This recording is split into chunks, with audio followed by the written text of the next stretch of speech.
Hello everyone, আজকে চলে যাচ্ছি পারিবারিক ঈদ ভ্রমণে। আমার দাদুর বাড়ির সকল রিলেটিভসরা মিলে চলে যাচ্ছি ঈদ ভ্রমণে নরসিংদী ড্রিম হলিডে পার্কে। সো এখানে এসে পড়েছে আমাদের বাস।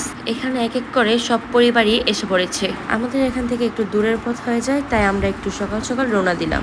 এখানে আমরা সবাই মিলে এনজয় করছিলাম। পুরো রাস্তাটা এনজয় করতে করতে গিয়েছি। বাই দ্য ওয়ে, আমার গলার অবস্থা পুরো খারাপ।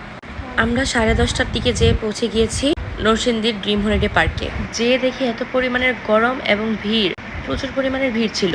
সো ভিড় ঠেলে এন্ট্রি টিকিট নিয়ে চলে গেলাম ভিতরে।